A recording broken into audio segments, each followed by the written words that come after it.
You fall in love, and it feels like drowning. Your chest tightens every time they get close, but the thought of them leaving makes you want to scream. You pull them in, then shove them away. You crave their touch, then flinch when they reach for you. And everyone around you is confused, including you, because you want this. You want them. But wanting them feels like standing at the edge of a cliff with someone you're not sure won't push you off. This is what it's like to live with disorganized attachment. And if this sounds like you, I need you to understand something right now. You're not crazy. You're not broken beyond repair. Your nervous system is doing exactly what it learned to do when the people who were supposed to keep you safe became the very thing you needed to fear. Today, we're going deep into the psychology of disorganized attachment, the most painful and confusing of all attachment styles. And more importantly, we're going to talk about why it happens, how it shows up in your life, and what you can actually do about it. Because here's the truth. Love doesn't have to feel like terror forever. Let me tell you what disorganized attachment really is. In the world of psychology, there are 4 main attachment styles. 3 of them are organized strategies. Secure attachment, where you feel safe in relationships. Anxious attachment, where you cling and worry about abandonment. Avoidant attachment, where you keep people at arm's length. These are all organized patterns, meaning they're consistent. Your brain learned a strategy, and it sticks to it. But disorganized attachment? It's different. It's chaos. It's contradictory. It's wanting 2 opposite things at the exact same time. Researchers Mary Main and Eric Hesse describe this as fright without solution. Let me explain what that means. Imagine you're a small child. You're scared. Your instinct, wired into your biology, is to run to your parent for comfort. That's what babies do. That's what evolution designed us to do. But what happens when the person you are running to for safety is also the person who scares you? What happens when your source of comfort is also your source of terror? This creates an impossible situation. Your attachment system is screaming, go to them. They'll protect you. But your fear system is screaming, run away. They're dangerous. 2 survival instincts pulling you in opposite directions at the same time. And there's no solution. You can't run toward safety because safety is the danger. You can't run away because you need them to survive. So your whole system just breaks down. You freeze. You dissociate. You become disoriented and confused. Your behavior stops making sense because the situation itself makes no sense. This is how disorganized attachment begins. Not from one bad event, not from a single mistake, but from a pattern. A pattern where the person responsible for your safety is frightening, unpredictable, or both. Maybe they were loving one moment and violent the next. Maybe they were nurturing when sober and terrifying when drunk. Maybe they were present sometimes and completely absent other times. Maybe they themselves were so traumatized, so frightened, that their fear became contagious. You felt their terror, and you didn't understand why, and it scared you even more. Children who develop disorganized attachment often come from homes where there was abuse. Physical, emotional, sexual, or severe neglect, or domestic violence, or parents with untreated mental illness or addiction. But here's what a lot of people don't realize. Sometimes disorganized attachment develops even without overt abuse. Sometimes it happens when a parent is dealing with their own unresolved trauma. When a mother looks at her baby and sees a reminder of her own abusive childhood. When a father dissociates while holding his child because he's lost in his own painful memories. The child picks up on that fear, that disconnection, and their nervous system registers danger. But the danger is coming from the person who's supposed to keep them safe. Researchers discovered this pattern using something called the strange situation procedure. They'd bring a parent and child into a room, let the child play, then have the parent leave, then come back. They were looking at how children responded when reunited with their caregiver after a brief separation. Securely attached children would be upset when their parent left, but would quickly be soothed when they returned. Anxious children would be harder to comfort, clinging and crying longer. Avoidant children would seem indifferent, pretending they didn't care. But disorganized children? They did something completely different. They'd approach their parent, then suddenly freeze mid-step. They'd reach out for comfort, then pull back in fear. They'd look away while moving closer. They'd cry but make no effort to be held. Their behavior was contradictory, confused, disoriented.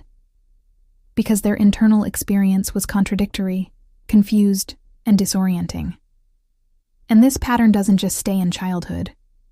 It follows you. It shapes how you see yourself, how you see others, how you experience love. Because when you grow up with disorganized attachment, your brain creates a blueprint for relationships based on those early experiences. And that blueprint says this: people who love you will hurt you. Closeness is dangerous.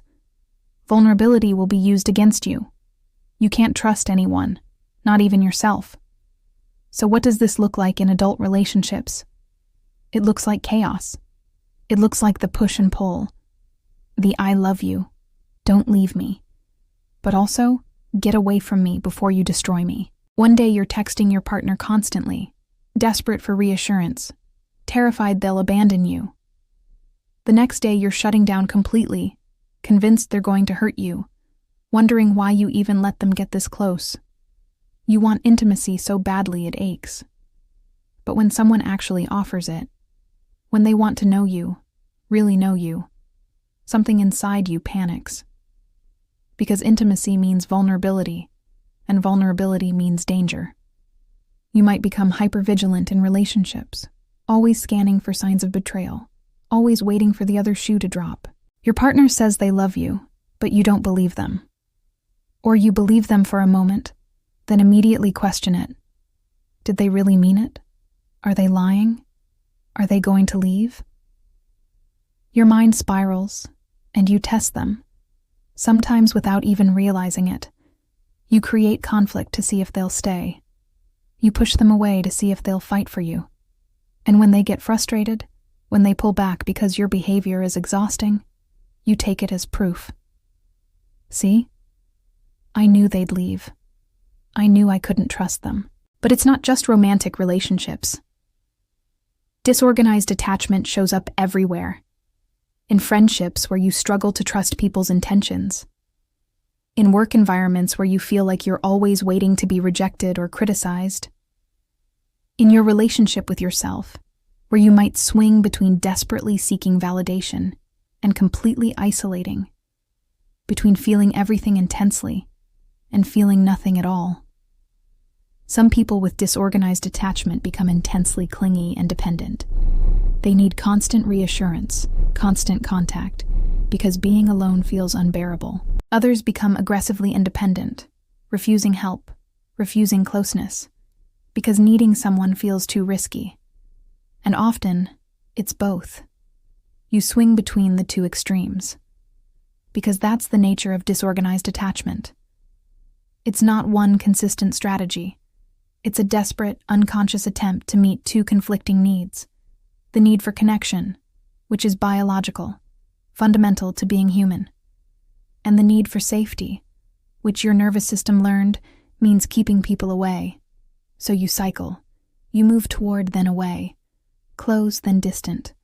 Open, then shut down. And your relationships suffer because no one, including you, can predict what version of you they're going to get. The emotional experience of disorganized attachment is brutal. You feel things intensely, but you don't trust your feelings. You're flooded with emotion one moment, then completely numb the next. You might dissociate during moments of intimacy or closeness, your mind going somewhere else while your body stays present. You might feel chronic emptiness, like there's a hole inside you that nothing can fill. You might struggle with mood swings that seem to come out of nowhere. One moment you're fine, the next you're overwhelmed with rage or despair or terror, and you don't even know what triggered it. And here's the part that really hurts.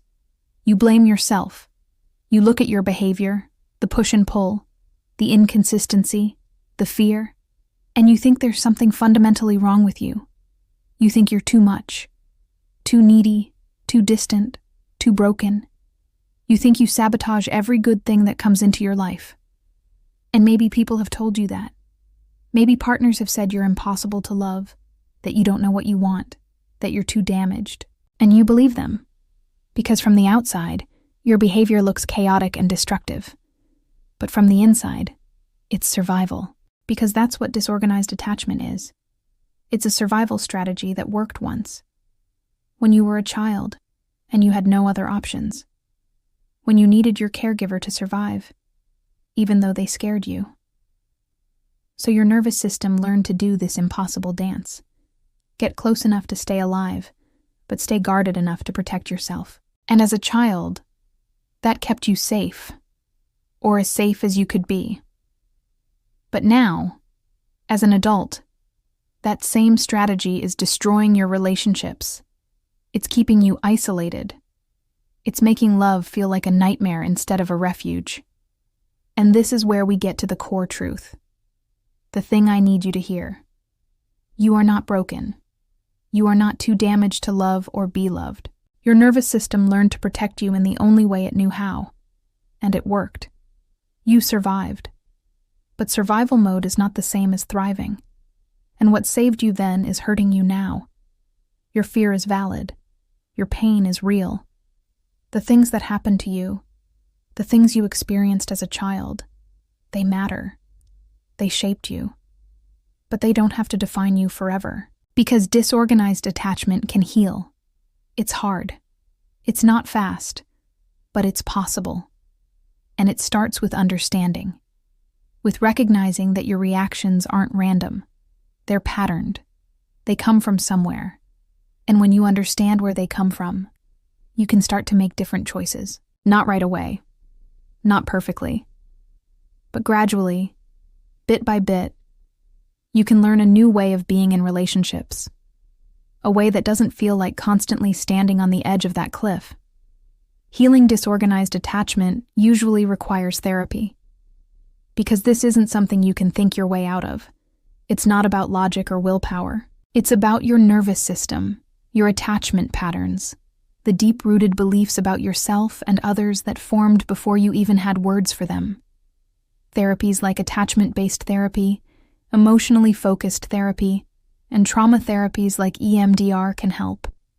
They work by giving you a new experience of relationship, a consistent, safe, predictable relationship with a therapist who won't abandon you or hurt you, who will stay steady while you test them, while you push and pull, while you slowly, carefully learn that maybe, just maybe, it's safe to trust.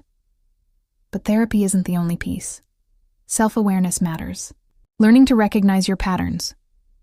Noticing when you're pulling away because you're scared, not because the relationship is actually bad.